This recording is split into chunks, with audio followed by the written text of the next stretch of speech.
Seventh-day Adventist naman po.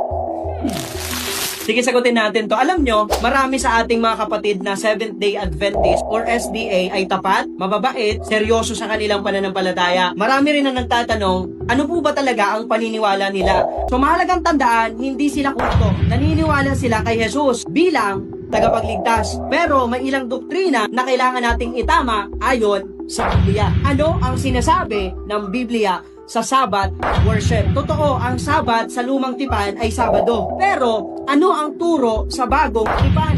Colossus 2:16-17. Huwag niyong hayaang hatulan kayo tungkol sa pagkain, inumin o sa araw ng pamamahinga. Ang mga ito ay anino lamang. Ngunit ang katuparan ay kay Kristo. Ibig sabihin, hindi na nakatali ang kaligtasan sa araw ng pagsamba. Okay, so kahit kailan hindi po itinuturo ng SDA Church na ang kaligtasan ay nakatali sa araw ng pagsamba. Malinaw sa SDA Fundamental Belief number 10, salvation is a gift of God's grace received through faith in Jesus Christ. Malinaw na hindi turo ng SDA na ang kaligtasan ay nakatali sa pagsamba, kundi ang kaligtasan ay tinanggap sa pamamagitan ng pananampalataya at ang bunga nito ay ang pagiging masunurin sa kalooban ng Diyos.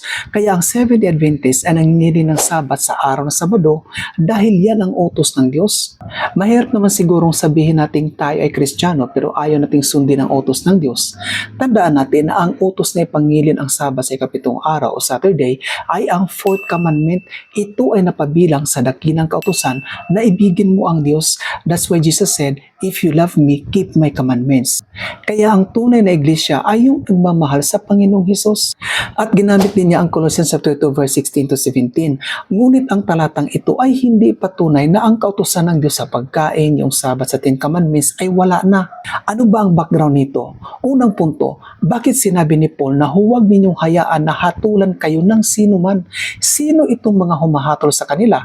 Ito ay ang mga Hudyong nagtuturo ng maling aral na si Kristo daw ay hindi sapat para sa kaligtasan ng tao. Kailangan daw gagawin ang sacrificial system o yung mga ceremonial sa Old Testament para sila ay magiging ganap na ligtas.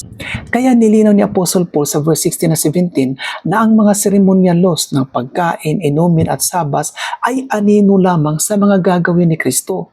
Ang pagkain na binanggit dito ay ceremonial food. Ito yung galing sa karne ng hayop na inandog sa templo at niluto ng saserdote para makain nila bilang simbolo ng pagtanggap. Ganon din ang inumin na tinutukoy dito ni Paul ay ang tinatawag na nisek. Ito yung offerings na binubuhos sa altar kasabay ng mga handog na hayop. Kaya ito ay ceremonial din. Ang pagkain at inumin ay naganap din sa Last Supper when Jesus said, "Ito ang aking katawan at dugo na nabuhos sa krus." At itong pagdiriwang ng kapistahan, bagong buwan o araw ng mga Sabat ay ang iba't ibang uri ng ceremonial sabas na isinasagawa once a year. Sa madaling salita, hindi ito ang Sabat na napabilang sa Ten Commandments o ang weekly Sabat. So nakikita natin na ang lahat ng binanggit dito ay ceremonial laws, hindi ang moral laws. So ano ang pinakaiba nila? Ang moral laws ay universal, meaning para sa lahat ng tao. At ito ay eternal, ibig sabihin hindi nawawala. Samantalang ang ceremonial laws ay shadow lamang or anino sa mga gagawin ni Kristo. Kaya ito ay temporary lamang at para lang sa panahong hindi pa naipako si Kristo sa cross. Kaya nang naipako na si Kristo sa cross, ang ceremonial laws ay nawalan din ng bisa dahil ito ay natupad kay Kristo. Ngunit ang moral laws ay nagpatuloy dahil ito ay eternal at universal. Walang talata na nag-utos sa New Testament na dapat Sabado lang. At bakit linggo ang araw ng pagsamba ng early church? Makikita natin ito sa Acts 20 verse 7. On the first day of the week, Sunday, they gathered and broke bread. 1 Corinthians 16 verse 2. Offering was done on the first day. Hindi masama magsabat, pero hindi ito requirements ng kaligtasan. At ginamit din niya ang Acts chapter 20 verse 7 na nagsasabing, "They break bread on the first day of the week." Ngunit hindi rin po ito nangangahulugan na ito na ang Sabas. Di porke nagtitipon sila kumain at nagkaroon ng offering sa araw na linggo ay Sabat na. Wala pong batas ang Diyos na ang pagtitipon, pagkain at mag-offering ay dapat sa Sabado lang gagawin. Wala pong ganun.